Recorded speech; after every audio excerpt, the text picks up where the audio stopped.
It's an old song that people times, it's not, no, but, Yeah, you're supposed to do this thing somewhere else. there's a lot.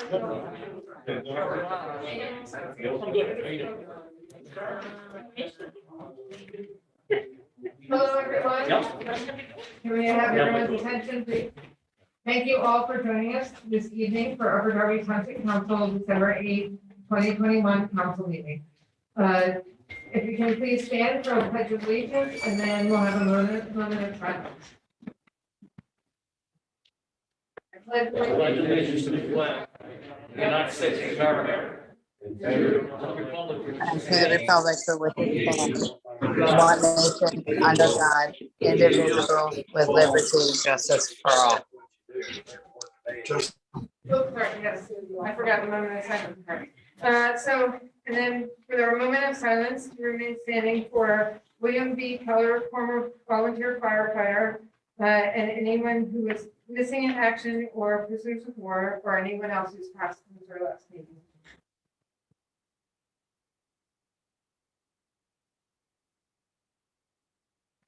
Thank you.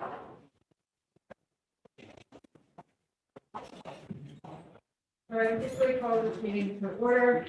Can we get a roll call?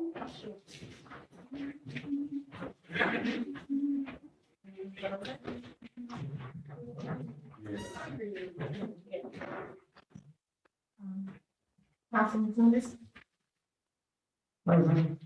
Councilman Phillips is here. Councilman Silver? Here. Councilman Blackwell? Present. Councilman Glenn? Present. Councilman Burke? Here. Councilman Siddiq? Present. Councilman Here. She's virtually, okay. Izzy, can you, hear yourself? Present, Thank you. present. Councilman Boyd? Here. Councilman Darby? Here. Here. Great, thank you. I also want to acknowledge that Mayor Kemper is here. Solicitor Richardson is here, CAO Rangioni, Municipal Clerk Pichetti. Treasurer Heenan is also here virtually. So he's here as well. And we have AJ Bateman as our Sergeant of Arms, and we may have another officer with us. Sorry, I don't know their name at this time. And that's it. And then, I'm sorry, Deputy CAO, Ms. Dobbins, so is also here and assisting on the tech and screening of our virtual members of council and treasurer. So great. So thank you all for being here. All right, so next up we have rules for meeting decorum. Upper Darby Township Council and residents will maintain professional respect for each other. Council encourages free speech, however, civility is required, which would prohibit threats, profanity, scandalous, impertinent, and redundant comment, or any comment the discernible purpose of which is to disrupt or prevent the conduct of business of the meeting. Okay, so next up we have our public forum. So we will set a timer. I'll have a 3-minute timer, and Secretary Phillips will have 2. Okay. Miss Olivia Taylor.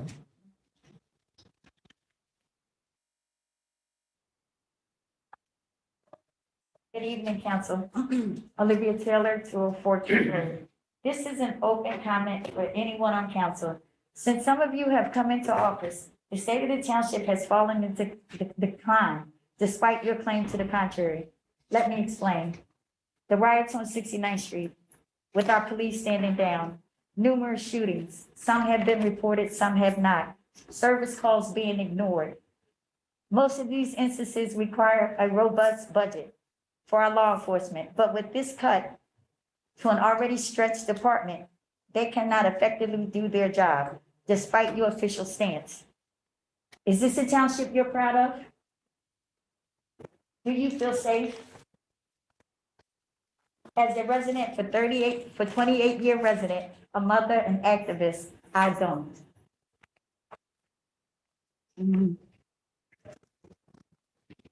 Ms. Dobbins, while we're on the subject, per your email, you gave me information about the grant, but did not include the date.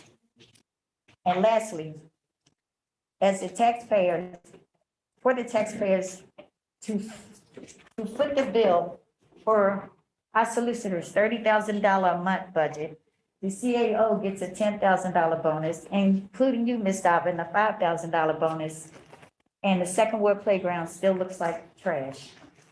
Thank you. Merry Christmas.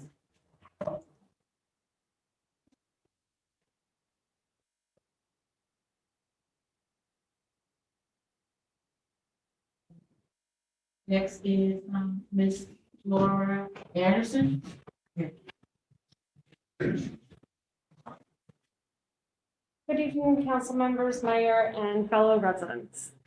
My name is Laura Anderson. I live at 2403 Bond Avenue in Drexel Hill. I've grown up in Drexel Hill my whole life, and I chose to buy a house here. I'm here tonight to address the rise in crime that's taken over our township.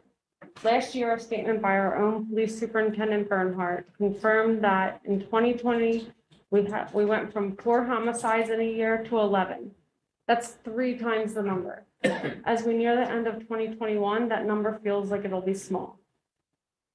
We've recently heard from both the mayor and some members of council that they would like Upper Darby to become an extension of Philadelphia. Well, if the aspects you admire in the city are crime, homelessness, easy access to drugs, abandoned and crumbling buildings, and trash-filled environments, then you're on the right track. The past 3 years have brought major unwanted changes to our township. Many of you sitting before us today ran and were elected on the premise of transparency, of which I see none. Shootings, sexual assaults, excessive lockdowns and lock-ins among the schools are all plaguing our community. And yet we are forced to turn to social media and whisper down the lane access to information. The administration, as well as the Upper Darby Police Department, choose to remain silent about what is going on in our community. In fact, will any of the members sitting on council here tonight admit that we have a problem with increased crime and admit that something has to be done to address it? The blame is not solely on this administration, as we've seen these problems creeping in for years, but gotten increasingly worse over the past 2 years. And as our current administration is unacceptable and irresponsible to sit back and say, it's not our problem. Revitalization and added green space in the neighborhood are great, but people are running scared from our environment. And that makes this a waste of taxpayer money. Give us a community we can be proud of, a township businesses can flourish in, and a place our children can grow to love, as so many of us have.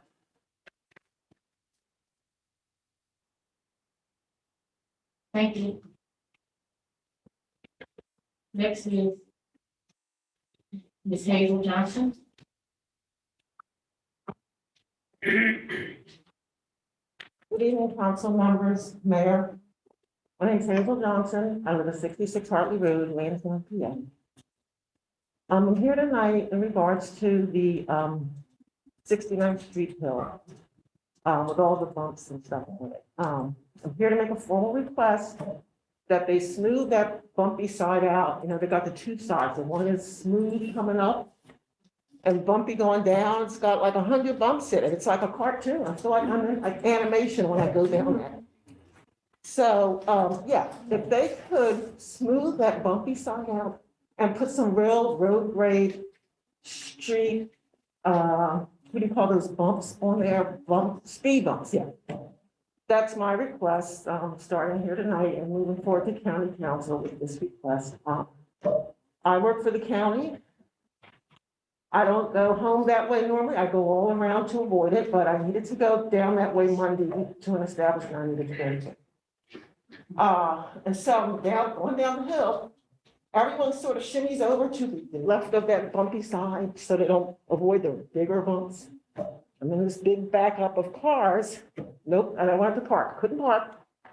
So on the other side of the street, there was parking. So I put my signal on. I was going to make a left, and I know there's the 2 yellow lines. So I don't know if that's really a legal turn, but that's what I was going to do. The instant I go to make my left over there, at the same time, I see in my side mirror a car coming from maybe 4 or 5 cars back in the lineup. Ran right into me. I'm just happy I'm okay and they're okay. This is the last thing I want to say is that I remember about 3 years ago when they re-asphalted that side of the road. I thought they were smoothing it out, but they made it bumpier. So I don't know. I think they're trying to keep people from speeding or whatever, but I'm sure you've got the stats that it's not working out. It's not safe and it's dangerous, okay? And that's all I have to say, okay? Good night. Good night. Thank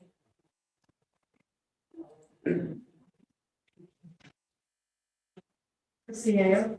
Thank you, Madam President. And thank you, Ms. Johnson. Your concern is very well understood. And we happen to agree with you. I want you to know that the bumps there on 69th Street are actually not intentional. They're very much the product of mistakes or bad decision-making from prior administrations. That road was once a state highway, and at a certain point, under a previous administration, Upper Darby chose to take control of the maintenance of that road locally. And so that used to be PennDOT's responsibility. It is now Upper Darby's responsibility. We're actively working with PennDOT to try to come up with a solution. Because of the grade of that hill, asphalt is really not the right answer. It probably should have been left as concrete because, as you can see, when you put warm asphalt on a grade of that type, it ripples and creates that very dangerous negative effect that we have now. Okay. So I do want you to rest assured that the current administration is very much aware of the problem and actively trying to address it. Thank you very much. Sure, thank you. Good night. Great, thank you. And that's all we have for public forum. All right, so next up, we have the Honorable Mayor Barbara Ann Trevor.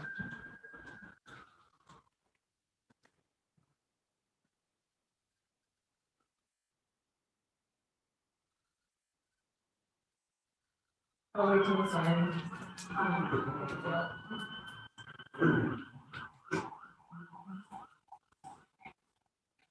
Good evening, everyone. Earlier tonight, we held a ribbon cutting ceremony across the street at Municipal Parking Lot #1 to mark the completion of its renovation.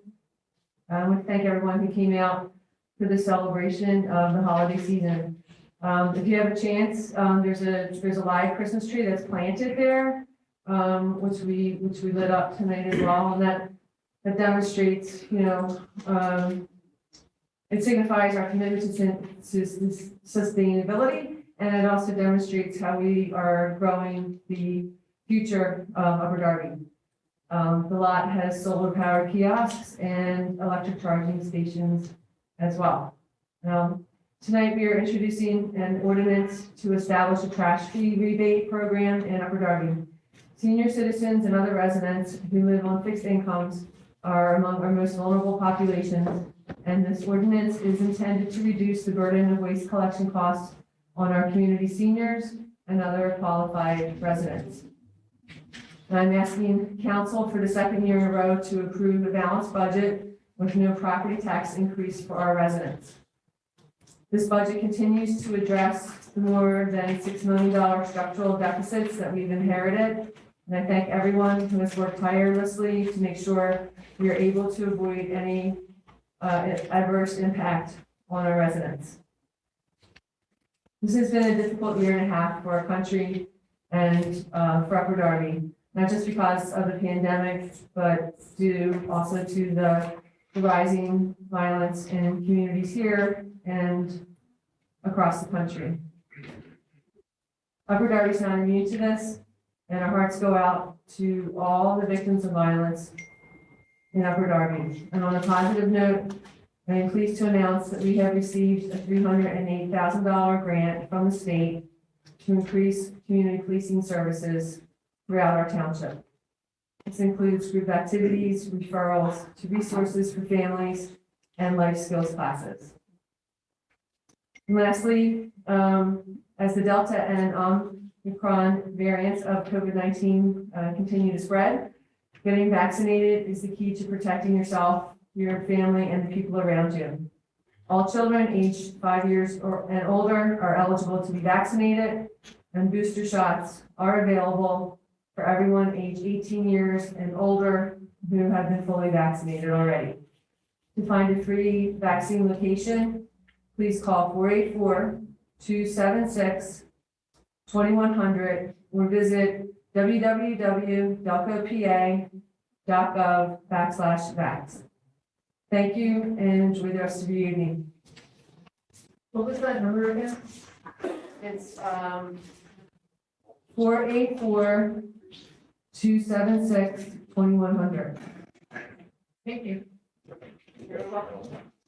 Great. So next up is me. I actually don't have anything specifically planned. I just wanted to thank everyone for being here and all of the groups that are working to help residents in our community. And all of our officers and police, our police and fire helping us out on the street, our public works that are working their magic also out on the streets. Just everyone in all of our employees. I appreciate all the work that they do. So thank you.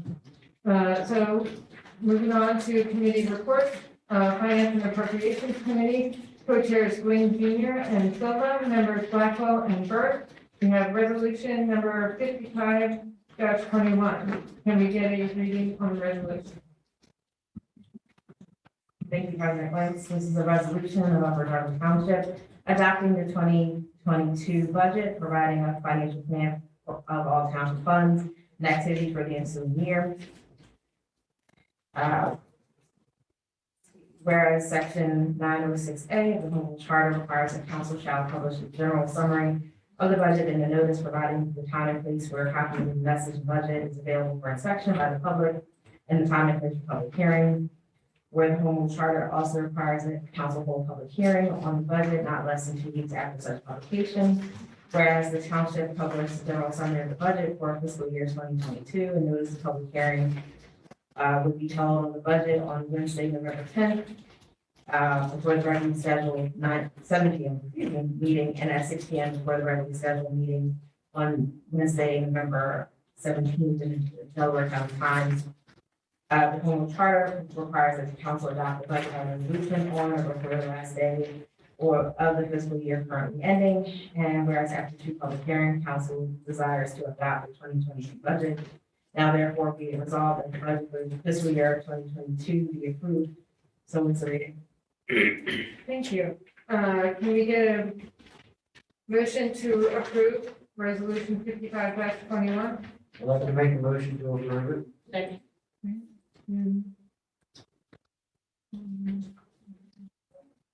Are there any questions or concerns on this resolution? Councilman Wagner? I don't want to repeat myself, so I'm not going to repeat all the comments that I made at the last meeting. I'm unhappy with this budget. I plan to vote against it. I don't think it applies enough resources to our public safety. I also think it's gone through so many changes and iterations and corrections that I've lost track of. So I will be planning to vote no. Okay, anyone else have any questions or concerns? I do have one question, and it's just a relationship question. As far as the ordinance that we're going to be looking at for the tax levy, it talks about the section 3 talks about the for the sewer rates. How does the sewer rates, the new sewer rates affect? So it's ordinance number 3108. How does the sewer rates affect the budget? Because we didn't talk about that in the budget. So we had talked about paying for the usage, water usage in the budget, but we hadn't talked about changing that to using a fee process. So I'm just curious. I know the rates went up a little bit. I just wanted to make sure we're all clear on how that affects the budget or doesn't affect the budget. So CAO, thank you. Thank you, Madam President. Yeah, so there's a couple of factors involved. I think during the budget presentation, we set it as a goal. We wanted to introduce the idea of usage-based billing, and we had hoped to be able to achieve usage-based billing in 2022. But there are a number of factors having to do with staffing levels in the finance department and technology issues in the finance department, coordination with Aqua, that led us to the conclusion that it would just be more effective and efficient to wait until 2023 when we had a new software system in place and a better plan with Aqua to administer the usage-based billing. At the same time, the Delcora fees went up about 12%.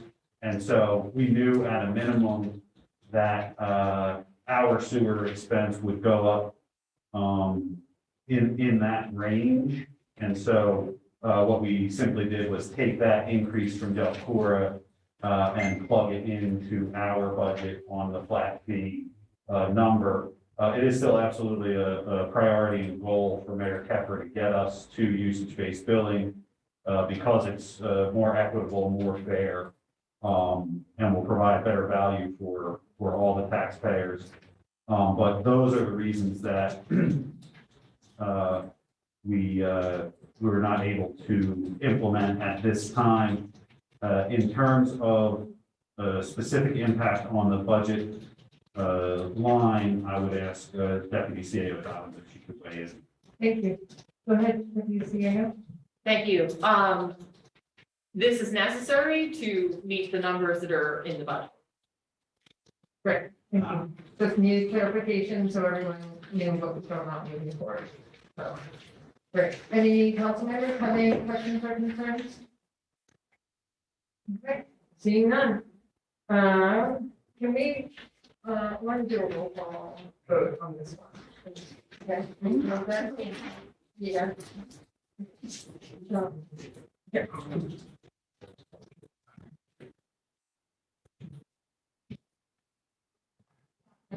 Yes. Yes, Councilman Silver, Yeah. Councilman Redmond, Yes. Councilman Wynn, Yes. Councilman Burke, Yes. Councilman Siddiq, Yes. Councilman Correa, No. Councilman Barnett, No. Councilman Wagner, No. Council President Wynn. Yes. 7 yes and 3 no. So Eight yes. Okay, so the 2022 budget was passed. Thank you all. Thank you everyone who worked on this. It was definitely a group effort, and I appreciate everyone's help. So thank you so much. Okay, great. So like always do it. Great. So next up, we have the introduction of ordinance number 3808, Solicitor Richard. 3108, what is it? Yeah, sorry, 3108, Solicitor Richardson, can you give us? Thank you. Thank you, President. Just to clarify, we are amending the caption. This is for a motion to introduce and advertise. So it is an ordinance of the Township of Darby, County of Delaware, and the Commonwealth of Pennsylvania, fixing the tax rate for the year 2022 and appropriating specific sums estimated to be required for the specific purpose of municipal government. Whereas pursuant to section 902, the Home Rule Charter of Darby Township, the mayor's. Wait, we also have to fix the tax rate. No, it needs to become, We don't, so for clarification, Council President Wentz, this was an old draft from last year where we actually had to change and then the millage in the caption because there was a change. So correct, so it does not have to have the millage in the caption. So that's Okay. what I was reading. okay, gotcha, because it needs to know what we were. And as soon as we get done with the brief, council will have the updated document. Okay, great, thank you, Mayor. Sorry for No problem. So you're on the. sorry, yes. Pursuant to section 902 of the Home Rule Charter of Darby Township, The mayor submitted to township council a proposed budget and company message for the fiscal year 2022. The budget provides a complete financial plan for township funds and activities for the ensuing fiscal year. Council published a general summary of the budget and notice stating the times and places where copies of the budget and budget message were available for inspection by the public. 2 public hearings were held on the budget. And following public hearings and after due consideration, the budget was adopted by council without amendment, with amendment by resolution 5521. So we'll just remove the amendment section. I apologize. In furtherance of funding the 2022 budget, council may establish a tax on real property improved and unimproved within the township subject to taxation for the calendar year 2022 and each dollar of assessed valuation. Now therefore be it ordained as follows. So we have section 1, which establishes the mills. So we have the tax rate for general fund purposes of 12.51.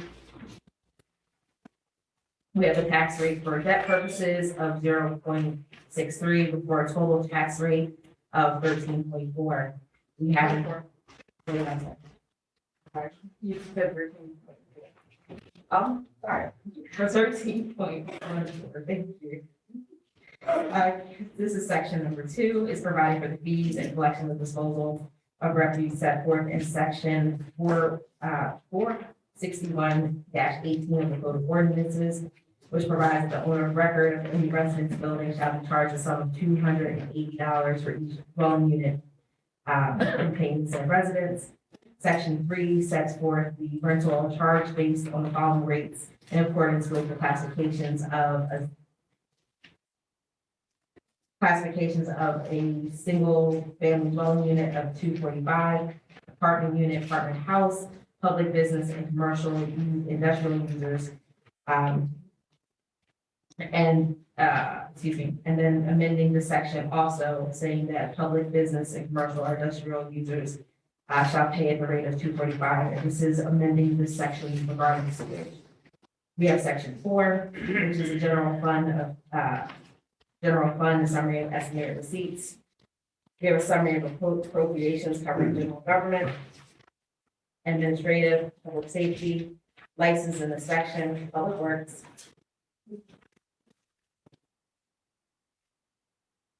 grants expenses, other governmental functions, miscellaneous. We have a total appropriation for the general fund. We have sewer fund, summary of estimated receipts. We have a sewer fund summary of appropriations. We have a highway aid fund, summary of estimated receipts, summary of appropriations. We have a sinking fund, summary of estimated receipts, and a summary of appropriations. We have a severability clause and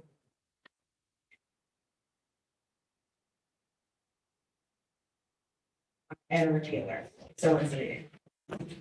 Great, thank you. And I also want to direct council to page 5. There was a typo under highway aid fund summary of estimated receipts, liquid fuels tax.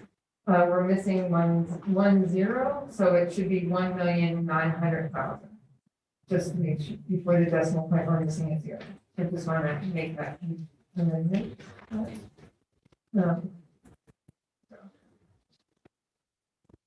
Okay. All right, so since we did not get a chance to discuss this ordinance at our committee meeting last week, are there any questions and concerns before we do the official introduction and judgment as required? So, all right, Councilman Bennett. Thank you, President Lynch. I do have I guess, a question. I have some comments to make about the monies that we are going to receive under the Federal American Rescue Plan Act, as it might affect our tax rate for the 2022 calendar year. I would not have been able to say this at our last meeting, but I became aware that while there was a provision established in the federal act that we could not use those monies to reduce taxes. Well, likely, I don't understand why that would have been a requirement, but particularly in communities such as ours, where our taxpayer would very much welcome a reduction in real estate taxes. Because I think it's a common sense among our taxpayers that they are substantially overtaxed. And I know we're not the only taxing authority, we're only one of three that levies a real estate tax that affects the Upper Darby resident. But we are receiving over a 2-year period, a grant of $41,870,000, if my figures are correct. And we received that in 2 tranches, the first of which I believe we have in fact received. This is a windfall to Upper Darby Township. Again, I don't think that we're in such financial straits that we literally need that money. I'm sure we'll use it. I have no idea how we're going to use it. I don't think that has been discussed, at least with me, or any conversation I took part in to understand how we're going to spend that money next year.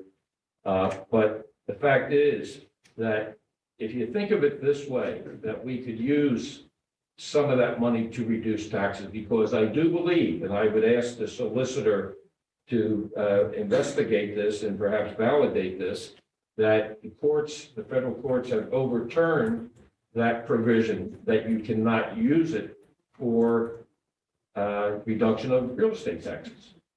And if in fact that is the case, and again, I emphasize, I would ask the solicitor to look at that we take some of that money and give it back to our taxpayers. And an example would be that our anticipated tax revenues of about $56+ million. If you keep that figure in mind and you say, let's say we took each of the 2 years, 10 million or half roughly of the monies that we are receiving and give them back to the taxpayer.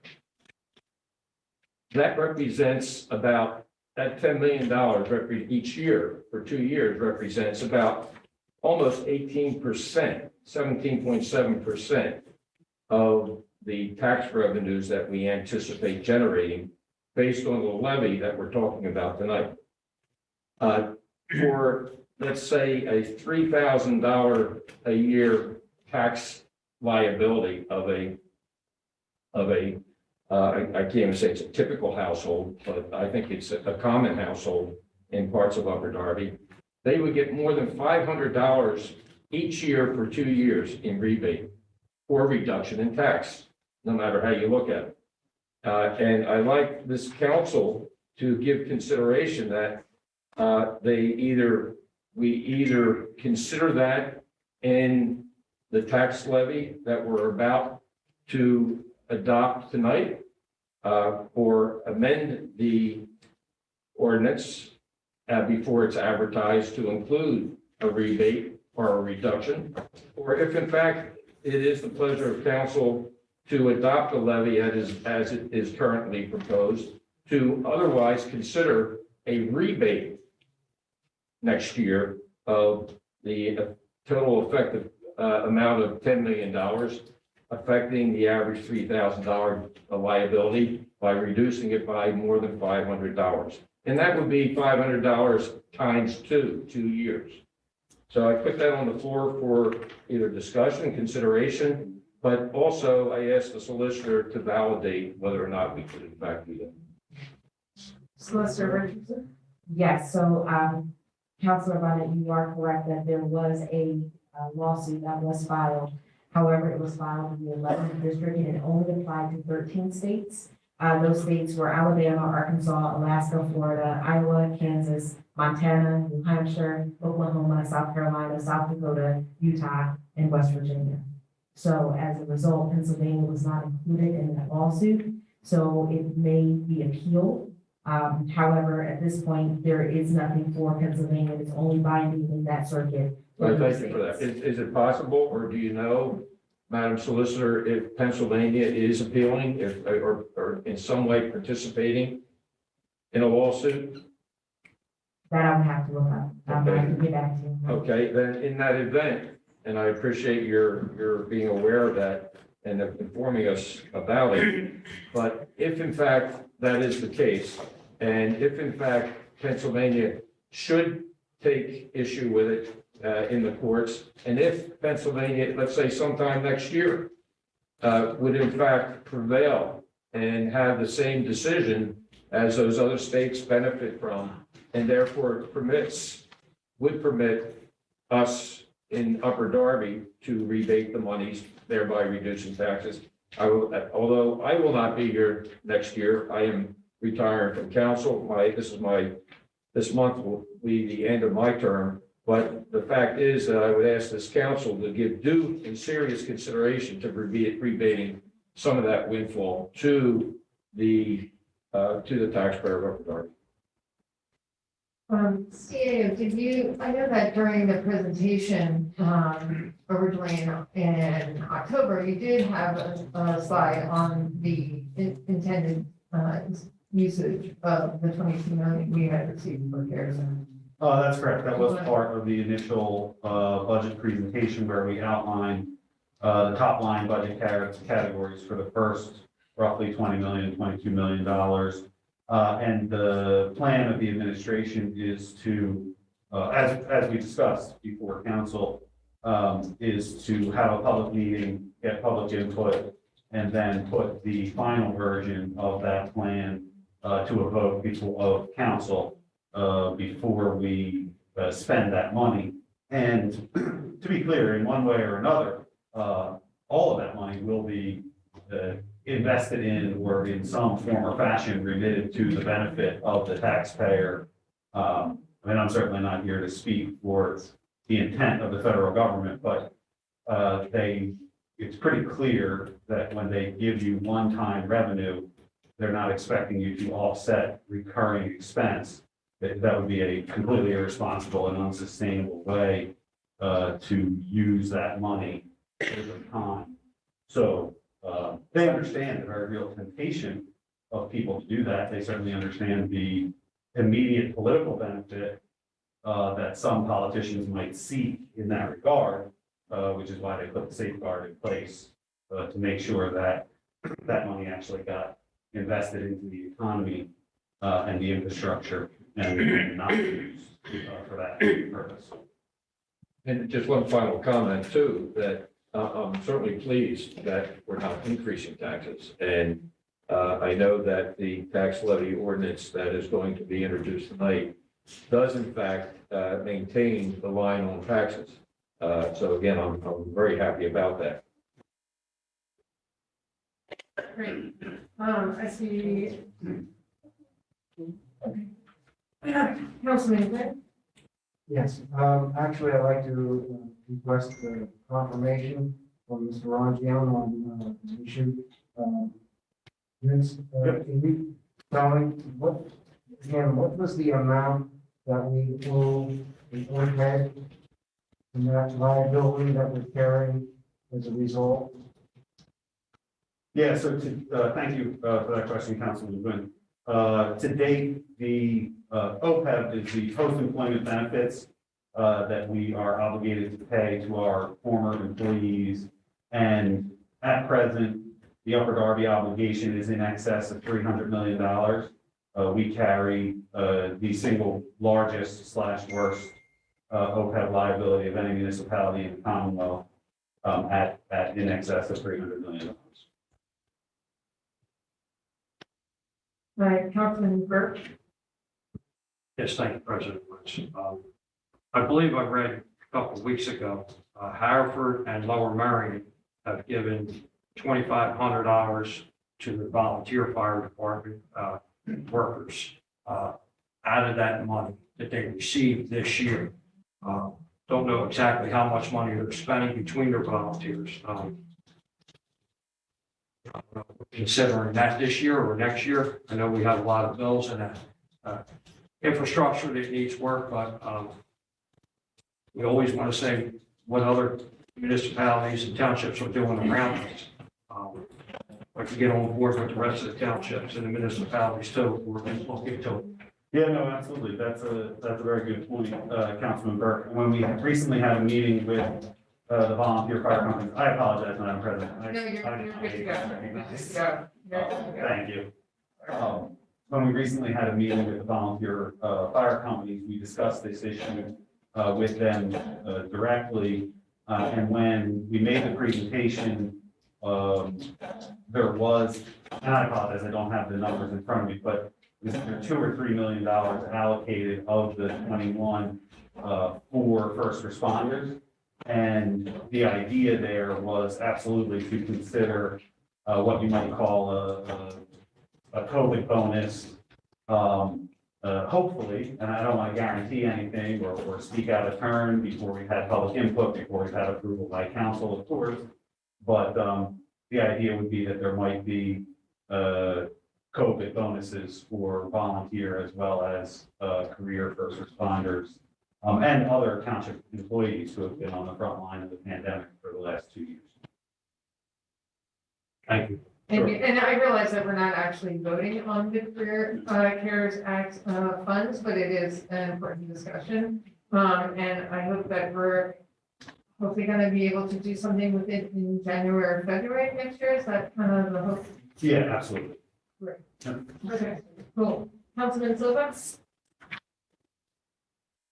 Actually, you're correct. We're really not voting on that topic, so I had a comment, I guess, but you know, I'm gonna. I will. While I can understand the logic, and I know for a lot of our residents, like $300 would seem like a significant amount of money, and it is a significant amount of money for a lot of our residents, and I understand that.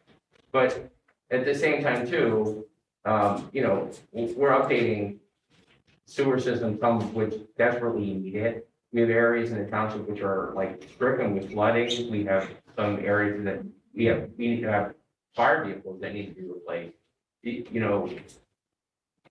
Money is nice, but knowing that our first responders can respond when they need to is, I think, more important. I think we have to weigh a lot of things when we're here. I think we have to take these decisions with a serious amount of gravity.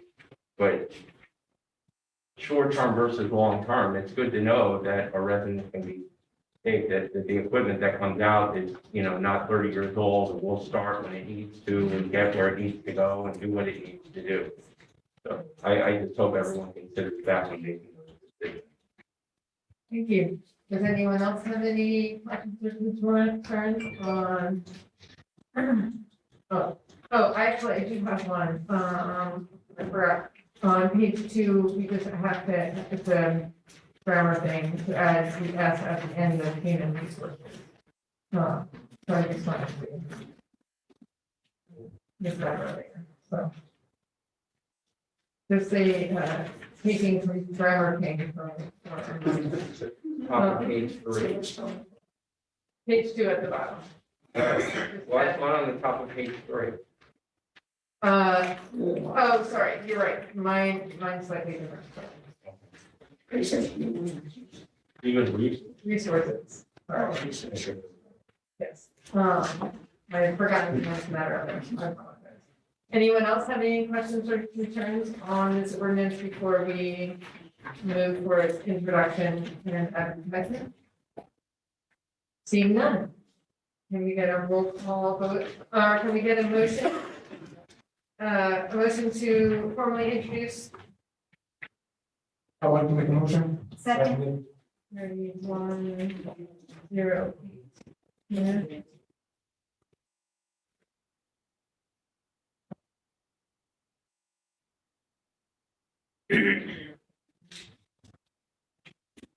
Okay, we got a roll call. There we go. Councilman Tunis, Yes. Councilman Rose Diaz, Councilman Silva, yes. Councilman Redwell, Yes. Councilman Glenn, Yes. Councilman Burke, Yes. Councilman Siddiq, Yes. Councilwoman Farrelly, Yes. Councilman Barnett, Yes. Councilman Wagner, Yes. and Council President. Yes. Great. Thank you. Wonderful.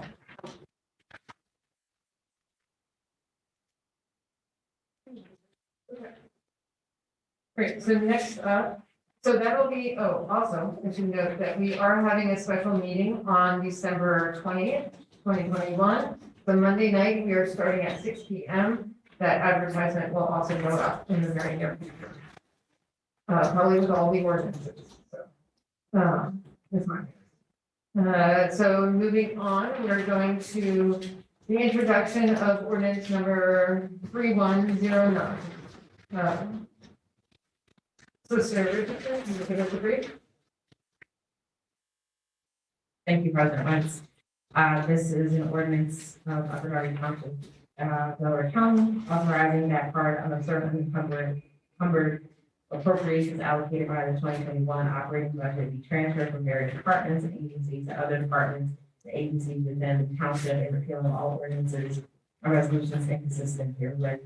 So as the Humboldt Charter requires, certain unencumbered appropriations should be transferred during the year from various departments to other departments. So as a result, we have section 1, which provides a certain portion of those allocated funds, moving money from police, fire, and sewer to the executive, financial administration, CAO, human resources, administrative services, L&I, emergency management, park and recreation, public works, electrical, public works, vehicle maintenance, library, and HUD.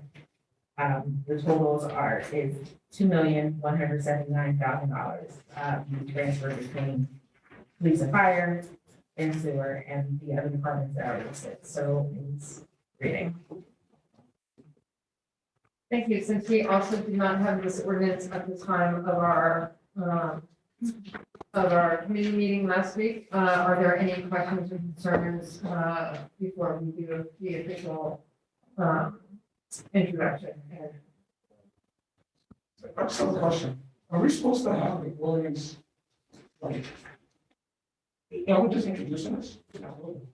Correct, and this is our first time seeing this ordinance, so therefore this, I'm kind of treating the newer ordinances as a committee meeting moment so that we can look at it, make any suggestions or corrections, so that we're officially introducing and advertising the best quality ordinances possible.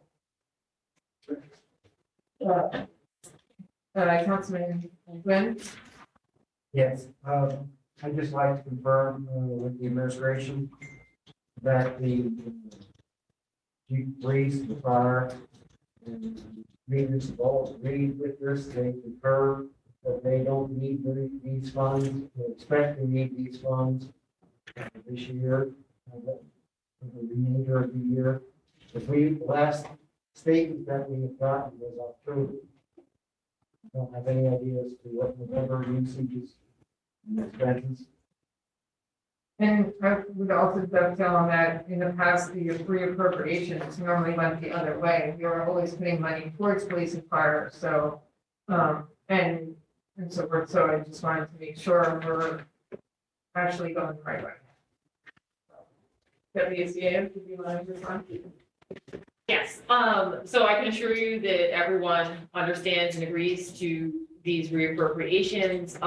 They did, I believe, close or finish closing, I believe, closed November. Today, these numbers were done by a consultant who has been working very closely on preparing for year end. So yeah. And this is appropriate to put them in the categories that we have designated as opposed to fund balance.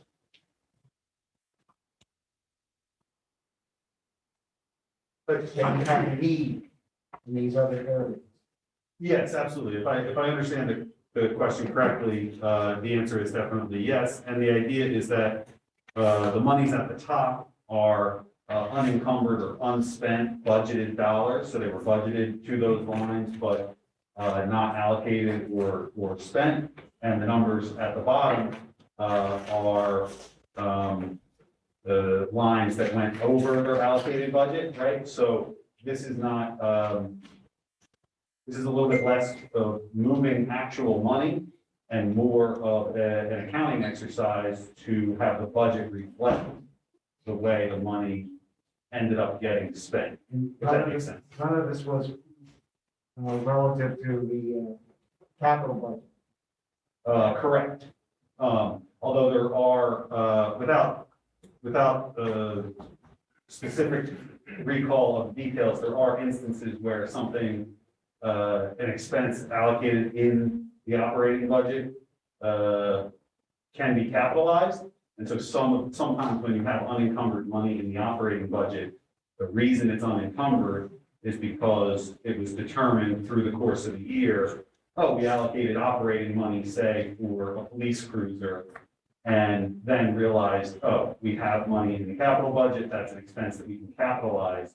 And so that is moved to capital, and then the money in the operating budget then becomes unencumbered for the purposes of being able to move, if that makes sense. Yes. Thank you. So, I'm sorry, I'm just curious, why did we go over? I mean, I know why we go over it in police and fire, and like if there's a lot of snowstorms, we go over in snow, snow removal. But I don't understand necessarily why we went over in all these departments. Yeah, sure. So there's different reasons in the cases of different departments, and also some of it has to do with the transition from one finance director to another in terms of the different ways in which they prefer to account for the expenses, and the ongoing effort of the administration to provide more clarity. So for example, professional services is a budget line that did not previously exist in the CAO's budget, so it wasn't actually budgeted for, but in an effort to show transparency about where that money is going, the certain bills for consulting services, zoning hearing board, solicitor, et cetera, were charged to professional services. But again, we knew all along that that line did not have a budget allocation, so it's not exactly right to say, I'm saying it's not exactly accurate to say that that line went over its budget. It was a new line created to more clearly show the expenses. And so we knew that at the end of the year, there was going to have to be a reconciliation. There was going to have to be money moved to cover that line, for example. In finance and administration, we did not know that we would need the level of third-party consulting to deal with the AS400 and the data extraction to prepare for the audit. So there are a lot of the funds that you see there in finance and administration have to do with consulting services and programming needs for the AS400. So those are just like a couple of examples of how that happened. Okay. So, I'm sorry, just going back, you mentioned the transitions in the finance department. Do you have a new finance director? No, I was referring to the change from the incumbent finance director when the mayor took office to the previous finance director and just a different style of accounting. Okay. Combined with, again, ongoing effort to parse out. I mean, similar to how we created multiple lines under solicitor going into next year so that we could more clearly show them. This is last year's version of that. And the hope is that we continue to get better at it. And so those lines become more clear and more specific. So it's easier for council and the public to know exactly. Okay. And it's, Public Works vehicle maintenance. So the maintenance of the vehicles aren't done through the capital budget, just the purchasing of the vehicles? Correct. Okay. But that's another large one, so Yeah. I'm just curious. And HUD, why did so much get moved to HUD? Deputy CAO,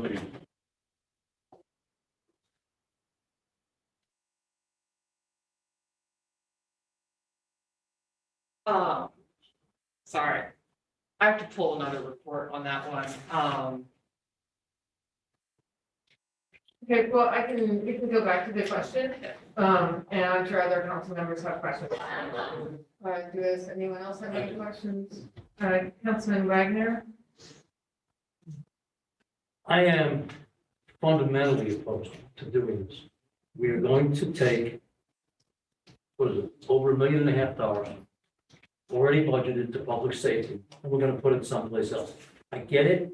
It's an accounting measure. I understand that from the perspective of finance and accounting. I don't get it from the perspective of our attitude about what's most important in this township. There is nothing that is as important to this township as its public safety.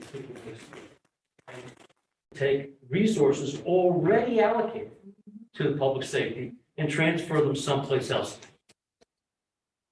I invite anyone to tell me if any of what I'm about to say is not correct. But it's my understanding that on December 2nd, just 6 days ago, there was a shooting at 69th Street. And that shooting was well publicized. It was in the newspapers, it was on television that night, and so on. And there was a significant amount of police response in the form of SEPTA police and in the form of Haverford Township police.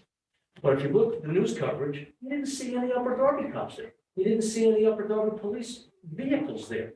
Exactly. And I asked a couple of questions about this.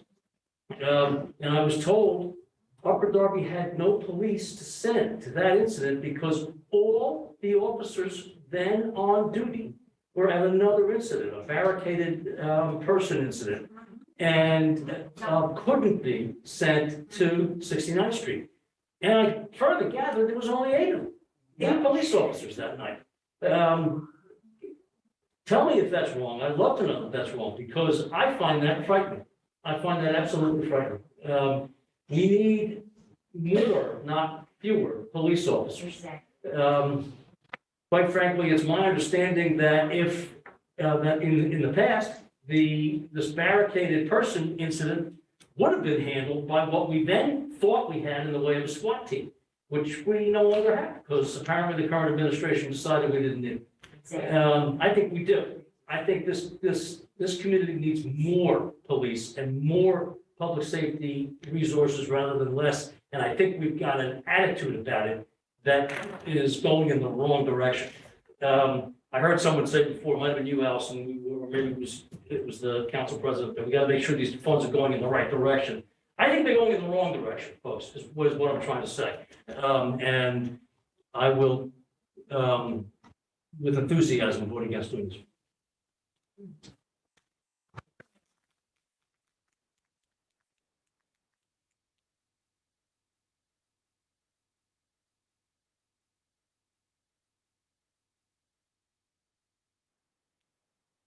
So, I'm all for public safety. When I saw the news, I saw Superintendent Bernhardt down there. So I don't know how many other police officers were there. I personally was not down there. But I did see him down there when he was on the news, because he was the one that the news were talking, they were talking about the thing that happened. I actually, well, I'm not going to go into that, but I did see it, but I don't know how many police officers or cars were down there. I don't know that, but I know Superintendent Bernhardt was there. I think the number is spelled 0, Z-E-R-O. I believe that's the case. Councilman Burke? Thank you, President. As to most of us here, maybe even all of us, or everybody in the community, we do believe, Councilman Wagner, that we do need more policing, the right policing. But the numbers that we see here, I believe, probably 50% pertain to our police and fire that don't have a contract yet. And as we heard last month, I believe it's an ongoing thing. It's been mentioned 3 or 4 times before. I would say close to 40% of that money is money owed probably won't be owed till next year. So I believe some of this money has to go to these places, but I'm not 100% sure where I'm not an account.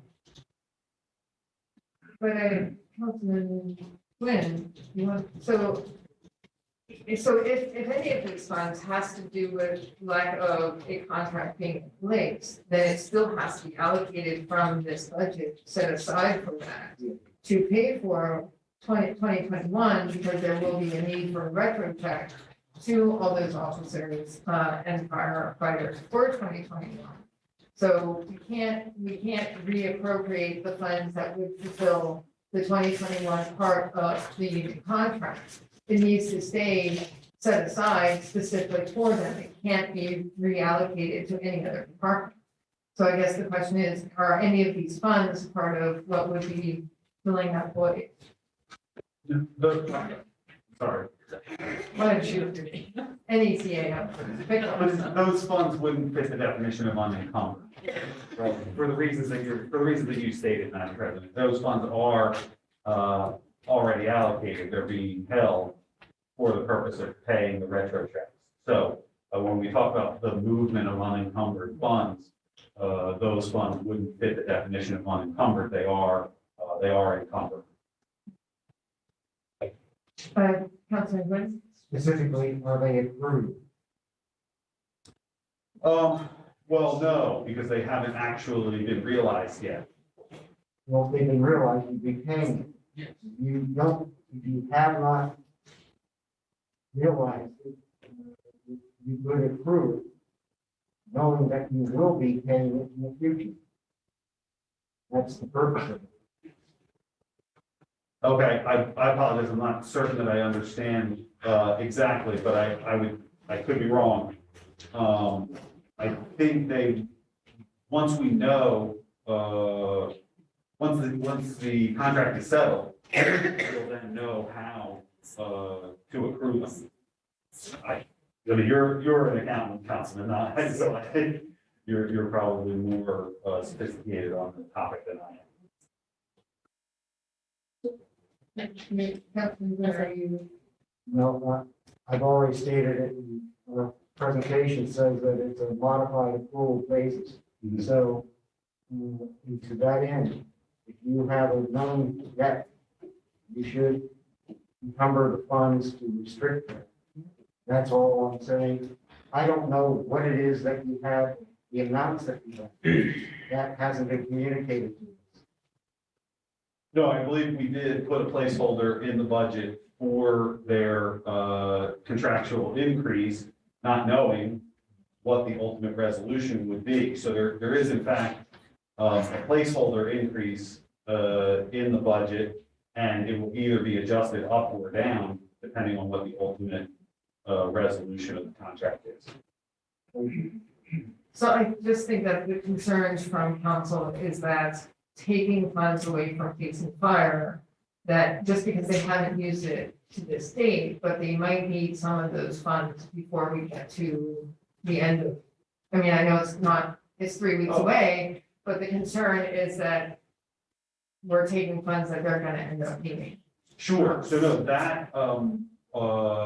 that is a very real and legitimate concern where we run into a problem with the way the home rule charter and administrative code are worded and what they require us to do on what timeline. So it's important to remember that Chief Sawyer and Superintendent Bernhardt have discretion and both discretion and input over their budget. So to the extent that the funds haven't been expended, that is very much the product of input and decisions from the chief and the superintendent respectively.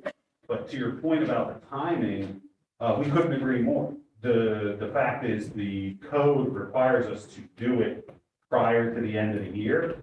It would actually make a lot more sense and be a lot easier, frankly, if we were able to do it in January, because then we would be able to close the December books and know with certainty what we can and can't move around. I mean, so you're absolutely right. There's a certain amount of built-in speculation based on the fact that the code requires us to do it before the end of the year, and it's not possible for us to close December, right? December's still going on, so, that's a flaw in the drafting of the code, for sure. I mean, you're absolutely right. So I guess, I mean, and I fully understand what you're saying about the home rule charter and the district code, that's what we live by. I'm just concerned that if we went over so greatly, in these departments that are where we don't normally go over. I know on previous ones, there was extra funds in the library, or there was extra funds in other departments that would then go back to, that would move to police, fire, and our, collect snow removal grounds when we had the snow, right? So I guess, a future concern is how do we prevent all these new departments from going over in 2022? When we're used to police and fire being the realm that goes over, right? We're accustomed to that, but all these other departments suddenly going over this year. Is there a way, I mean, have we budgeted enough? I mean, we just passed the 2022 budget, but I just want to make sure that we don't. It's just. Yeah, sure. No, I think I understand your question, and I'll be happy to let the deputy CAO weigh in as well in a second. But, it's like important to remember the budget is a guideline. It's an aspirational document. There's no way to know with exact specificity in advance how the next 12 months are going to play out, what needs will arise, what needs will increase, what needs will decrease. And so you're always taking your best educated guess, your best approximation, and you're hoping, that the budget is accurate. And I think in reality, you've got over $90 million in budget, and you've got $2 million in reallocations. So it's important to remember, I mean, this is an exercise that takes place on a routine basis as a matter of course. That's precisely why it's discussed explicitly in the code. They expect us to do this at the end of every fiscal year. And if you're looking at a 2 to 3% variation, a 2 to 3% margin of error, that's really not bad. If we were coming and needing to reallocate, 10, 15, $20 million on a $90 million spend, that would be a percentage that I think would be worthy of more alarm. I think you're looking at a fairly standard variation based on these numbers. Any other questions or concerns? I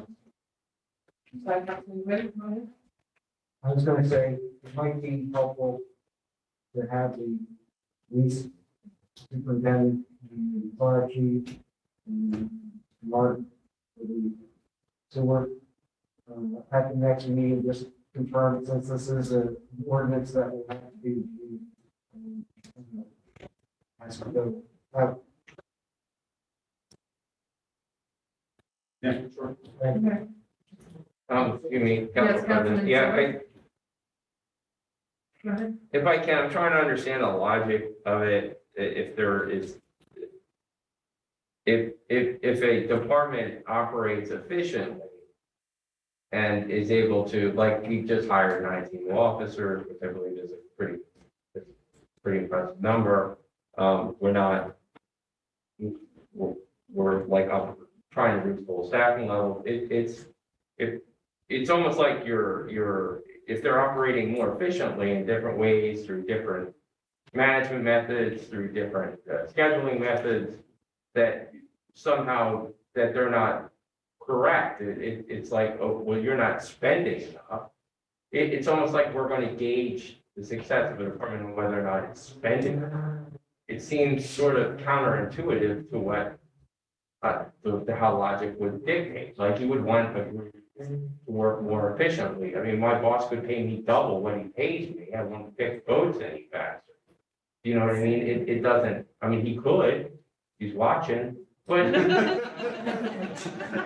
at the same time too, it doesn't change the fact that I'm one man and that I work the speed I work.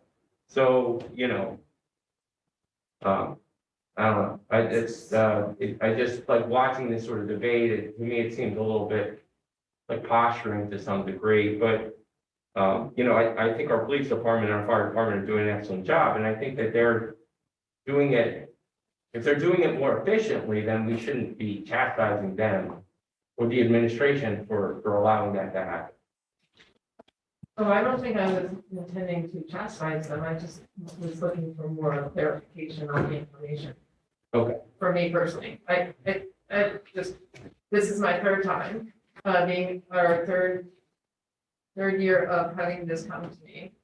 Fourth year, or whatever. But basically it's going in the different opposite direction that has normally gone in previous years. So I just need more background. Virtual. Not for me.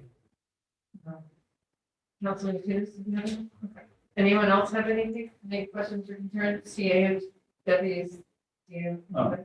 Yes, thank you, Madam President. I do think Councilman Silva's point is well taken, and I just wanted to make a general comment about the administration's support of the first responders and the excellent relationship that the mayor has with the chief and the superintendent and the men and women. We've made tremendous strides in upgrading the equipment and the apparatus in both police and fire, unprecedented investments in body cameras, tasers, bulletproof vests, new fire apparatus, new water rescue apparatus for the fire department. We're in the process of attempting to convert to a uniform hose gauge so that our fire apparatus can better coordinate with one another on a fire scene. Like it is, I understand the temptation. We're all the process of a political, or we're all the product of a political process. And when you appeal to fear and you appeal to people's base instincts and you try to scare them, there's political power in that. But there's certain realities. What happened at 69th Street was a domestic incident that spilled out onto the street. It was handled almost entirely by the Upper Darby Police Department, in addition to their handling of the barricaded suspect at the Harrison Arms Apartments. It is important that we pay attention to the actual facts. When we talk about homicides, we had 4, we had 11, this year we have 5. So I understand, we're sympathetic to people's concerns. We know that people can feel afraid, but it is important for this council to reflect on the data, to reflect on the facts, and to understand the investments and the realities on the ground. We really should be complimenting our police officers. Our police officers did an excellent job at the 69th Street incident. They performed admirably under terrible circumstances at both incidents. And Superintendent Bernhardt was personally on the scene within minutes. So, I mean, forgive me for going on a little bit, but there are staff. They work for the mayor. They report to my office. They're risking their lives for the community. And so it's important that we should recognize the work that they do and stand for it. Ma'am. Thank you. Councilman Wagner. Oh, sorry, I didn't see you, Councilman Tunis. I saw Wagner first. Yeah, someone, So Councilman, I'm sorry. I didn't see your hand. I saw Councilman Wagner. I gave you the floor and you're on the queue. Councilman Wagner. Thank you. I'll be brief. Really, you know, Vince, I think you and I have been getting along better these days, but I do not appreciate your disparaging my comments. You were obviously talking about what I had to say, suggesting that it's just politics or that I'm appealing to the base instincts in people. That's nonsense. I'm appealing to common sense. Why do we only have 8 police officers on the street? That's not enough in a township of 82,000 people. It's not enough, and it's significantly less than we've had in years past. It's not enough. Call it whatever you want to call it. I'm suggesting that taking resources away from the police and the fire in this day and age is not a good idea. It's as simple as that. You want to try and criticize that or make it sound like something it's not, that's your business. I won't be here to bother you next year anyway. But I think my concerns are very valid. That's got to be the number one priority in this township is our public safety. And right now, I don't think it is. Councilman Tunis? Yeah, thank you, President Lance. As, someone that lives, and Councilman Secretary probably, there's two that lives the closest to the last couple of events that have happened in our township. I think as council members, I think it's important to bring solutions to the table, right? There's a lot of people saying, oh, this happened in this area. You guys don't walk those neighborhoods. They're not in those neighborhoods. So for you to act as if safety is the number one thing, we don't share about very humorous, right? I'm a young man that grew up here, and some of you have been here 5, 10 plus years. My first time I seen you was on county council. So, and you have leadership positions. So I think we need to come up with some solutions instead of just saying, hey, put this there, put this there. We're on council, we create legislation, right? We need to work with, we have a public safety committee, we have 2 great chairs, Councilman Byrd, Councilwoman Blackwell. Bring some solutions to the table. You represent these people in these districts. It just seems like we're just throwing the football into one party government, and we have a role too. That's all. Thank you. Anyone else have any questions or concerns? CAO? And I apologize, I'll be brief. I think, again, I just want to redirect people to the data and the facts. If you've got a situation where over 60% of the operating budget is spent on police and fire, I do not know what could be more indicative of the administration's number one priority than spending such a significant portion of the budget. It dwarfs any other expenditure in any other department. Those are facts. That's not rhetoric. It's not emotion. It's not an appeal to anything other than the numbers. So if you want to talk about the number one priority, the number one spend in the budget is public safety, period. Okay, anyone else? Questions? Good. All right, seeing none. Sorry, I was putting my hand up. Oh, I'm sorry, I was. Just one simple question. Is it a fact that there were 8 police officers on duty that night? Is that a fact? I don't have the number at my fingertips, but I do know that the suspect was in custody in minutes, and both incidents were handled admirably by our officers on duty. In minutes, correct me if I'm wrong, it was SEPTA police who did that, wasn't it? Yes. We were there. Can we have quiet in the audience? Why don't we call the question? How's that? He's not here. Okay, we were there. Please. Okay. I want to, I like, you guys have been very respectful of this floor. I just want you, please continue. Okay. Thank you. Council President, yes, I believe Councilwoman Feralia has her hand up. Okay, yeah, I can't see her, so. Councilwoman Feralia? Yeah, is there any way we can get a squad report for that night so we can see how many people actually were on? Sure. Sure, we can do that. Great, so we can get that to council later. Thank you. Okay. All right. So, can we get a motion to introduce and advertise ordinance number 3109? I'd like to make a motion to introduce this. Roll call.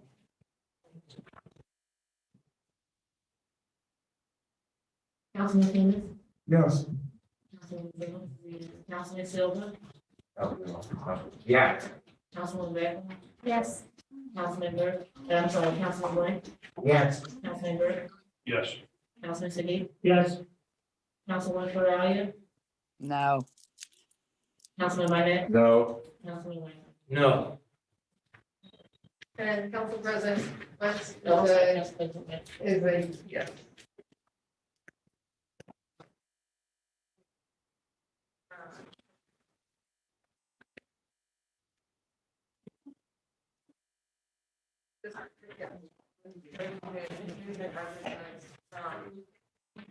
And if we can just get some clarifying information from our department heads for Publix Forum, and we were, that would be great. Appreciate that. So next up, we have, and that also will be voted on the December 20th. We have the introduction of ordinance number 3110, Switzer Richardson. Can you give us a reading? Thank you, President. This is an ordinance amending and providing for a rebate of fees set forth in chapter 461 solid waste, section 18 refuse collection fees, repealing inconsistent ordinances or parts thereof, providing for severability clause, and providing for effective date. Whereas the COVID-19 pandemic has accelerated the cost of waste collection at an alarming rate, and senior citizens on fixed income are among our most vulnerable population.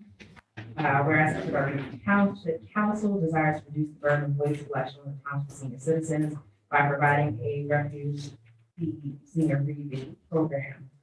It's amending section 461-18A, Cat A1, shall be struck in its entirety and replaced with the owner of a residential building or tenant obligated by the lease agreement to pay the refuse collection charge and eligible for a refuge fee rebate of $100, providing that the following conditions are met. A, applicants must qualify under the Pennsylvania Property Tax or Rebate Program. B, applicants must present proof of payment indicating the amount received from the PA 1000 program. It's a repealer clause, a severability clause, and effective date. So it's a reading. I'm actually know if the PAO or WCAO. Yep, great. CAO, deputy CAO, did you wanna come on? Or mayor? Yeah, I would mind. This is the first time, if you supported council, that we would have a rebate for seniors and other qualified residents who are homeowners or renters that pay for their refuge or pay for their trash fee.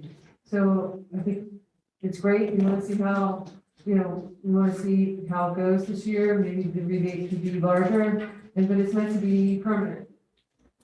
So, and we have it built into the budget. We'll be working with our state reps.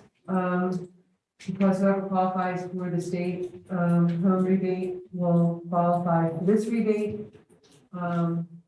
It's not just for seniors, but seniors we believe would be the primary folks who would take advantage of it. So I think it's great. This is something great we can offer to a lot of our residents, and I hope that you'll support it. Great, thank you very much, Councilman Tunis, and then I see Wagner. No, I'm sorry, that was just holding up. Okay, sorry, Councilman Tunis. You are. Yeah, I think this is a great ordinance, especially, I've worked on the local, state, and federal level, and seeing how we can really do help, many residents. The fact that this ordinance, is for people that qualify for the PA 1000 is great, because PA 1000 is anybody that receives, disability, they may be over 65, they may be a widow over 50, so it's you kind of just reaching beyond seniors. I think this is a great initiative, and I would just ask if we can just make the public aware of who's, just to save time on the township employees too, who's, eligible for this program. Thank you. That's a great point. I see Councilman Burke and Quinn, and then Councilman Williams. Thank you, President. I'm a little leery about this ordinance due to the fact that I think it opens the door for people that own a four or duplex or quad or even more, that they might turn around and start charging the trash to 65 or somebody that's actually capable, and it might cost a person to pay more for rent because you're opening the door for the owner of the property to say, I'm not paying the trash anymore. Each individual will pay the trash. And then it will cost the person that's on PA 1000 more money, won't it? If they're not paying the trash already, and the owner decides in the next lease, you're paying the trash. CAO. Yeah, sure. So, I mean, in the case of building of 4 units or larger, that might be a situation where there would be commercial trash collection, and that would be a separate issue. But in the case of what I'll call regular residential trash, so even if it were a duplex or a triplex, the relationship is between the township and the landlord. So the landlord is responsible for the trash fee. And then obviously the lease obligation between the tenant and the landlord, the township's not a part of. So however they choose to charge rent for their property, that would be their business. But in terms of, we charge the landlord, we charge the property owner the trash fee. And so that relationship is not between the tenant and the township. So, and there's no way to literally transfer it. I mean, obviously, if the landlord wants to raise the rent, the landlord raises the rent. That's sort of not in our control, but sorry. But this does open the door for the owner to raise that and say, oh, just whatever my trash was, I'll just raise it because you're going to get a rebate. I mean, doesn't it open the door? No. Oh, sorry. Wait, CAO. So you have to provide proof of payment, and as the CAO has pointed out, the relationship is between the township and the landlord. So the landlord has to pay the trash fee. The tenant can't The provide. tenant can't provide it. So it's called the property tax rent rebate, but we're not expecting renters to be able to collect this rebate, if that's what your question is. So I have Councilman, Bennett, I see you, but I see Councilman Gwynn. I got Gwynn already on the queue. So Councilman Gwynn, go ahead. I printed off the property tax rebate form. Basically, anybody who rents can effectively collect the rebate, but their income level is going to be very low. Yes. Less than $15,000. Deputy CEO. Yes, as a renter, you can absolutely collect the rebate from the Pennsylvania government. What you won't be able to do is prove that you paid the trash fee, because the trash fee is billed to the landlord. And for the homeowners, we pay, it's capped at 35,000. In terms of their income. That's what it says online. If you make more, they can still give you rebate. Homeowners can get up to $900 back. It just doesn't say that. Yeah. On document. I'm sorry, I'll take your word for it. Hey, I don't have it. $910. Okay. So thank you for answering that question, Councilman Tunis. So we have Councilman Phillips next. So my question is, with the Pennsylvania rent rebate that comes from the PA lottery, where is our money? And I think I heard something say that it's in our budget. The trash fees. Okay, so it's coming from the trash fees and it's up to $100 or $100? $100. $100. And we're gonna try to make it permanent, we'll see how it goes for right now, and then see what happens in another year or so. I think it would be similar to the yard waste collection where we'll get a certain amount of people we're gonna do a really aggressive, public awareness campaign on it, but there are probably more people in the second year that apply for it than the first year. So. we should- Thank you. Great, and next we have Councilman Bennett. Thank you. If I'm hearing this correctly, we're saying that the landlord is billed the trash fee. I get that. But it says here that the owner of a residential building or tenant obligated by the lease agreement to pay the refuge collection. So there must be, it's assumed, I guess, that there are tenants that have that obligation to make that payment. And again, that's neither here nor there as far as I'm concerned, but my real issue with this is that a rebate by definition is a refund in a sense of an amount already paid. So if it is, if in fact a tenant has paid it, there would be, and they meet the provisions of the PA 1000 program, they're entitled to get the money back. Why don't we make it a requirement here, in addition to A and B, put a C in there, they have to prove they made the payment. Oh, I thought That's that what was. it is. But no, that's not what the township does. Oh, okay, I get what you're saying. But just another provision that it makes sense to get a rebate, you have to have paid it, therefore you should have to prove that you paid. I honestly, I don't have it in front of me, but I really thought that was in there. I don't see it. It's- No, for clarification. No, I think it's a good program. For present proof of payment indicating the amount received from the PA 1000. Right. So Counselor Vanez is saying that we ask that they show proof that they actually paid the fee to actually get the rebate. So. So paying the trash fee. Just put a provision C in there, See, Yeah. but I think it's a good program.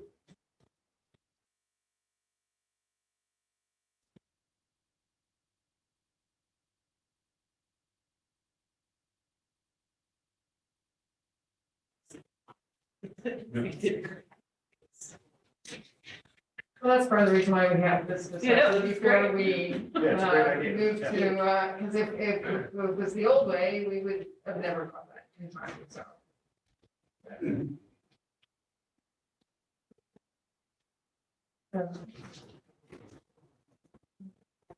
Yes,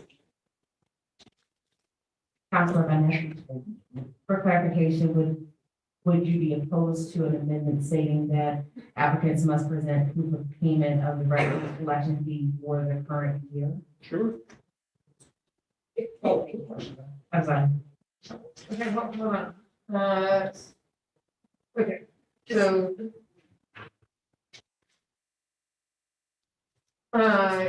Councilman Burke, did you have your hand up? Yes. Okay, so Councilman recommends. I would like to thank everybody for discussing this because it makes it a little bit more clear.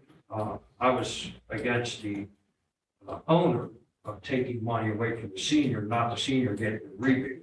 And I guess provision C actually cleans it up. And I believe Bob, Councilman Quinn, started this before and seems like it's working. So hopefully it'll work for us. Thank you. Councilman Hughes? Just a quick question, is it like the PA 1000 based on the previous year? So like, they'll be, or will they be doing it the same year? It's been a while since I've done PA 1000, so I have to. But when we looked at this at Ridley, I think Springfield does it. My understanding, at least when I worked in Ridley, it was you apply in January through June, and then we're able then to show Ridley, and after you received it, like, I know they always push the deadline, but typically the deadline starts at June 30th. Right. And they begin issuing it in July with the idea that in the fall, you can then go to Ridley and say, hey, I got this check. Now, provide it to me. The other piece, Solicitor Richardson, I think for ease on our tax office, if council would be open to, upon tax office verifying they paid, like if the township can verify you've paid your Right, we don't want anyone to show or proof. But we want to have a backup plan to be able to verify that they did pay outside of them showing proof of pay, right? Yes, So that we're having checks and balances in place, right? I'm saying not to complicate it for the resident, that they have to track down their canceled check or get a receipt from the tax office as an added step, but I'm open to. As opposed to the resident having to track down their proof of paying, the office that would be issuing them the rebate, having the office just verify that they paid. So do you have the, so right, and then they would know because the tax office is the one that's collecting that payment anyway. Okay. Makes sense.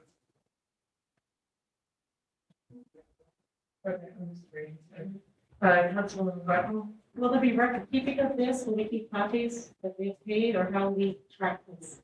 So the point is that the tax office is the one bringing it, that when we go to pay our trash fee, right? It gets, the tax office is the department that collects that tax, that fee, right? So they will have record of everyone who is paid. So when someone goes to apply for the senior, for this rebate, they really have to bring in proof that they are qualified for the PA 1000 and, parts A and B. So the tax office will have the knowledge that they did pay before they can issue the rebate. The tax office has that. So we're just adjusting, the added amendment. C, to tax office will confirm the proof of payment for the trash. Okay, does that, I just want to make sure what I just said makes sense. Wait, it's not different. Councilman, Gwen, I just want to confirm that there is no pro rata fee of the tax.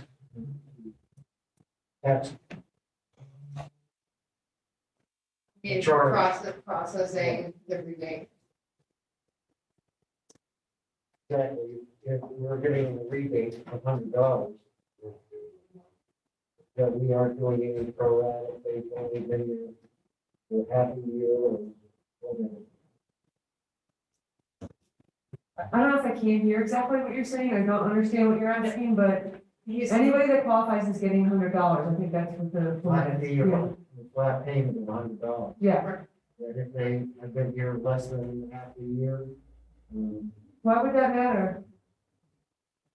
If they qualify. If they paid their trash fee, they have to pay the trash fee, that you have to qualify for the state rebate as well, right? It's a couple layers. You can't qualify for the state if you have. I mean, you can, but you get on the lower amount.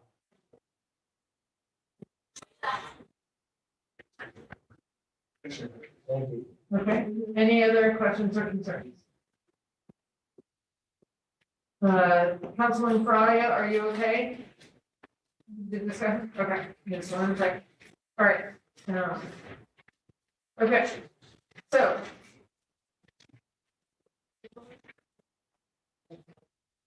Yes, so. You want to do those, reading of the. Yeah.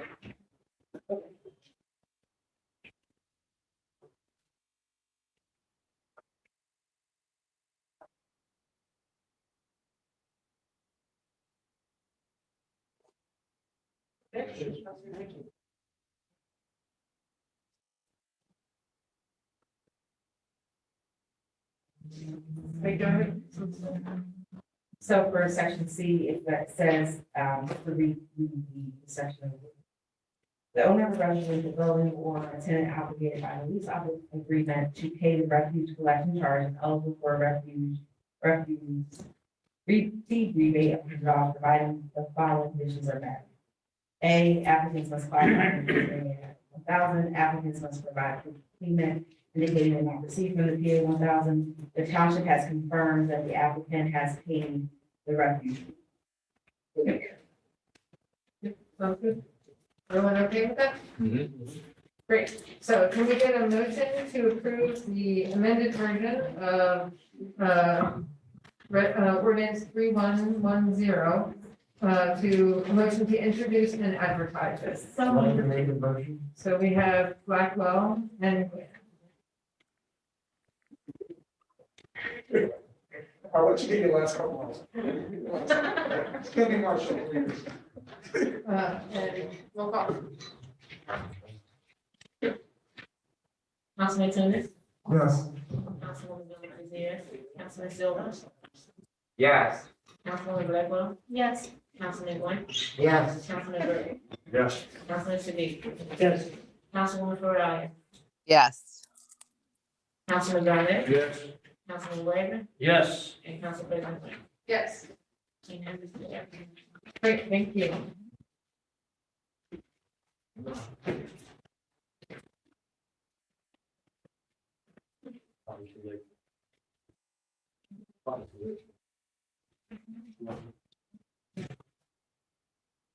Sorry,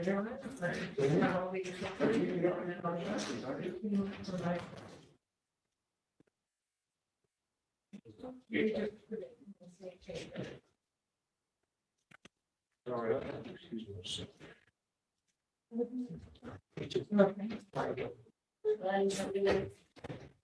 me. Okay, we do have more things to vote on. Yeah, no, I just want to point out there are more resolutions. Got it. All right, great.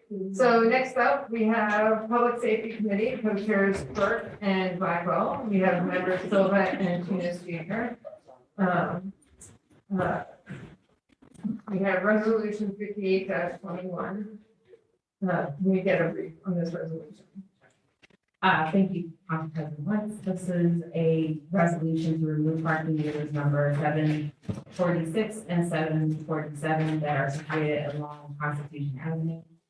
So, The short one. yes. All right. Are there any questions or, sorry, I just wanted to clarify, when Councilman Tunis brought this to us at our last week's meeting, it was actually, we did get clarification later that for the business who is on a food restaurant that gets deliveries in the back and making sure that they have a way to, for their trucks to deliver without a problem. Just, okay, cool. Councilman Tunis, go ahead. Yeah, Council President was right, and resolution 5921 covers the timing and stay consistent with what we've been doing with voting on road signs, which Councilman Burke part of last week. I thought that was a good point, so 5821, 5921. Right. No. Great. Any questions or concerns on this ordinance? Councilman Siddiq? Is it 2 meters or is it 1 meter having to both sides? 2 meters next to each other to give them enough space for a truck to pull up and be able to unload. It's only from 7 a.m. to 6 p.m. It's during the business area times where they get deliveries to the business. And it's actually, I mean, 2 meter is a wide, is a big truck. If the truck is kind of like this way, 1 meter is enough. right, that's why it's 2 meters. For a bread truck to make a delivery, 1 meter is not long enough, so that's why it's 2 meters. And they asked for 2. Yeah. And it's also in an area where those meters aren't often used anyway. I drive it all the time and I hardly ever see anyone parked in those meters. Yeah, so they've been relatively unused anyway. Yes, so I just, hold on a second. Yes.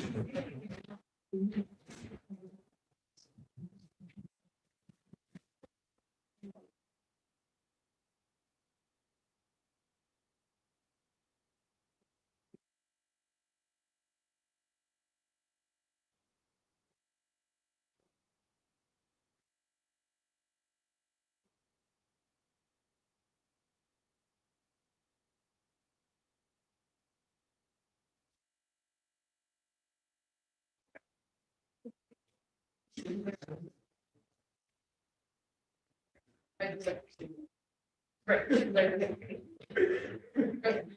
right. But, yeah, I just wanted to know how we track it. Okay. So before we, make this motion, I just want to, acknowledge that we do have two, is Councilman Farrell still here? Awesome, great. That two council members have left, so they have, they're just not here for the vote. So I just want to clarify that. So, can we get?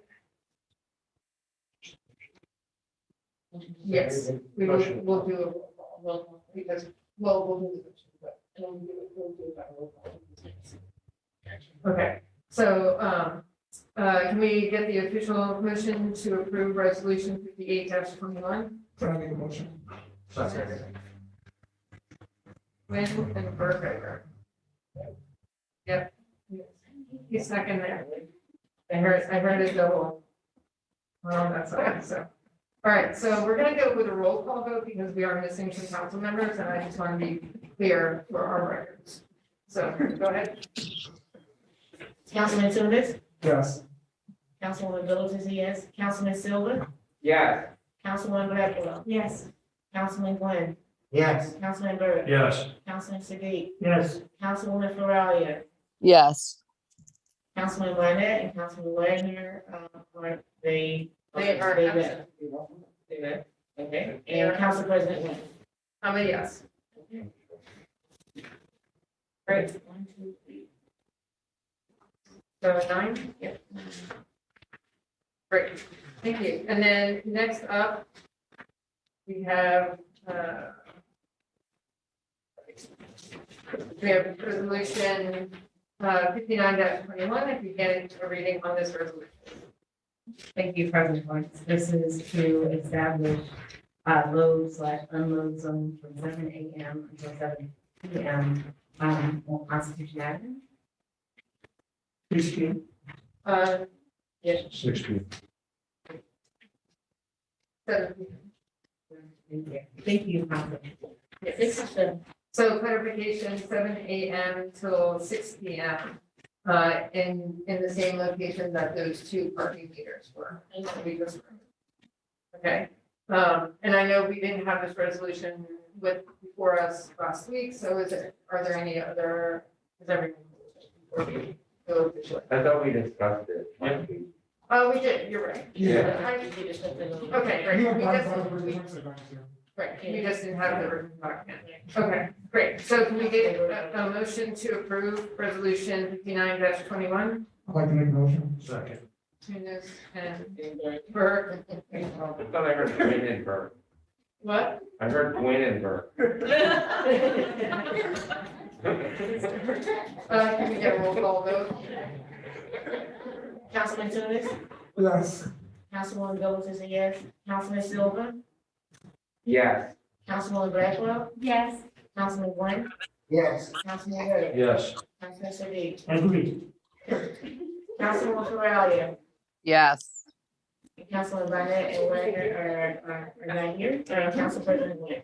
Yep, yes. I'm Right. sorry, I do have one question. So on the hours between 6 p.m. and 7 a.m., is this just like kind of a free spot then? Yeah, Okay. just like all the meter parking is as well. But Okay. it's not, regulated for meter parking. It's just open for, and also by having it start at 7 a.m., if someone hasn't moved their car, they have a chance to, hopefully come down and move their car. Right, right. No. And it gives the business a recourse to, contact with the car is still in that space. Okay. Councilman Tunis? Yeah, I just want to thank Councilman Burke and Council President for bringing up times to our attention. Good to be consistent. Yeah, definitely agree. Thank you. All right. So next up, we have planning, zoning, and building code committees, co-chairs Gwynn Jr. and Phillips. members Bonnet and Tunis Junior. We have a resolution 57-21. If we can get a reading on this.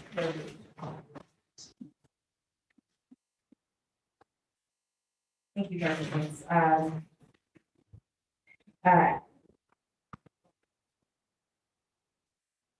Now therefore, this is a resolution of the Darby Township Council granting final minor subdivision of land development plan approval for a 2-lot residential development at 1210 through 1214 Roosevelt Drive. Now therefore be it resolved by the Upper Darby Township Council that the plan is hereby granted final minor subdivision and land development plan approval subject to the satisfaction of the following conditions.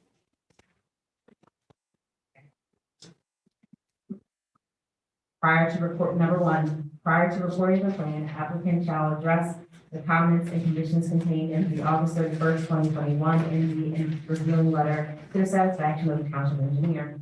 Number two, prior to the reporting of the plan, applicant shall address all applicable comments contained in the August 2021 Delaware County Planning Department review letter, including the review attached here to the satisfaction of the township engineer. 3, applicant must obtain any necessary approvals and reviews from the township engineer, township traffic engineer, Delaware County Planning Department, Pennsylvania DEP, PennDOT, and any other necessary outside agency, and obtain any necessary planning modules, approvals, or permits before the plan is recorded. 4, applicant must complete all required easements and/or maintenance agreements or declarations, including but not limited to a stormwater management facilities operation and maintenance agreement in form satisfactory to the township engineer and township solicitor prior to reporting the plan. Applicant will provide all necessary legal descriptions for any necessary easements.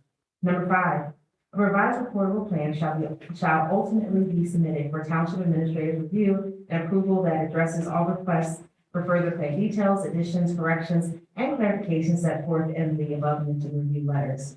6, prior to recording the plan, applicant shall execute a land development agreement and financial security agreement drafted by the township solicitor and post financial security in form of letter of credit, tri-party agreement / set-aside account or cash escrow in a form approved by the township solicitor.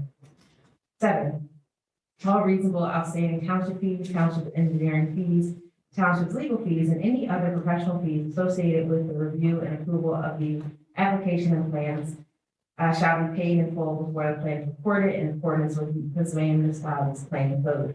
8, prior to recording the plan, applicant shall deposit a reasonable sum to be determined by the township engineer, the cash escrow with the township as to be further described in the land development and security, financial security agreements for the reimbursement of the township's reasonable engineering, inspection, legal, and related administrative costs and expenses related to the further reviews, inspections, and development of the project. Waivers. The following requested waivers from the township's subdivision and land development ordinance and stormwater ordinance are hereby either approved or denied as indicated. If nothing is indicated upon approval of this resolution, the waiver shall be deemed to be granted. There is one waiver requested from section 702, cap A3, that the plan be shown at a scale of 1 inch equal to 50 feet is hereby either approved or denied. This resolution shall bind the applicant, the applicant's assessors and assignments. This resolution is not and shall not authorize construction of improvements or buildings exceeding those shown on the plan, and the applicant shall be required to report the plan prior to receiving the land development. Furthermore, this resolution and the approvals and conditions contained herein shall be rescinded automatically upon applicants or applicant's agent's failure to accept in writing all conditions herein imposed within 7 days of receipt of this resolution, such acceptance to be delivered by the applicant's or applicant's agent's signature below. So ends the reading. Great, thank you. I just want to verify that we can approve the waiver and the resolution in the same vote. Yes, you can. Great. And I believe this is, they did give us a presentation on this. We did discuss that waiver, that it made the plan, they adjusted it so that the plan is a little bigger and easier to read. That the scale of the 1 inch versus I think a ½ inch is what was required. So it made the plan a lot larger and easier to read. So 1 inch equaling 50 feet versus half inch equaling 50 feet. So just wanted to clarify that. So are there so can we get a motion to approve resolution 57 dash? Yes, 57-21, and the waiver. Can we get a motion? Question. Can we get that after we? I'd like the to, motion? I'd like to make a motion. Sorry. I heard Phil was first. Okay, now Councilman Nguyen. Just wish to confirm. The applicants here. Did the applicants here, if there's any questions? Oh, great. Oh, come on up.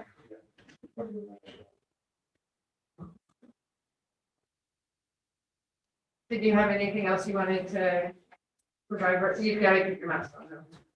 If we could take our masks off to talk, we wouldn't have such problems with our hands. No, I think we have reviewed the resolution. We're in agreement with everything. Okay. As I recall, there was a question that I had relative to the parking. Yes, and we have revised the drawings to show the driveways and the parking on the side lots, not in the front yards. Thank you, that's what I wanted to confirm. And the other question was to Mr. Galante, your recommendation relative to the approval design. Oh, yeah, we have no issues. They actually resubmitted. I think they addressed all my comments, just a few minor items they needed to discuss, and they're good to go. So I have no exceptions. Thank you. Yeah. Thank you. Okay. Thank you. Thank you. Any other council members' questions or concerns on this resolution and waiver? Okay. Seeing none. Can we do another roll call vote since we have missing functions? Well, actually, wait, sorry. Is Lisa, is Councilman Friday? Okay. Councilman Tunis, Yes. Councilwoman Rose Diaz, Councilman Silva, Yeah. Councilwoman Blackwell, Yes. Councilman White, Yes. Councilman Burke, Yes. Councilman Siddiq, Agreed. Councilwoman Farage, Yes. Councilman Burnett and Wagner, right here. Council President White. Yes. Great. Thank you very much. Thank you for coming back in and giving us those updates. Great. All right, so next up we have solicitors update. What's happening? Solicitor. So the solicitor's office has been busy working with the township engineer, the CAO's office, and also with the rights news. We are looking forward to completing the budget process. And so. Great. And next, great, thank you. And next up is old business. Anyone have any old business? Councilman Quinn, go I ahead. wanted to ask a question. Oh, yes, solicitor. Thank you, James. We're still waiting for the Archdiocese of Philadelphia to respond. We have reached out to their council that we normally work with in Montgomery County. And I mean, this is Abbott, so we just have to, so I honestly, I don't expect any response from Archdiocese until after the new year regarding just given the festiveness of the season and provide the dates that are pressing at this point. But either way, we are hopefully we're working with the engineer. We've all been diligently kind of making sure that as soon as we get a response and it's favorable, that the solicitor's office and the engineer are ready to move forward. So we can assure you of that. We just don't have an answer. We don't know what we're going to get. Thank you. Absolutely. Any other, so anyone else for the solicitor? Seeing none. Anyone for old business? Seeing none. Any new business? Councilman Siddiq. I'm sorry, President. Siddiq has the floor, and I have you in the queue. Okay, Okay? thank you. Yep. Go ahead, May I Councilman come Siddiq. in? Okay. last week, the vaccine clinic was very, very busy. It was surprisingly 199 people.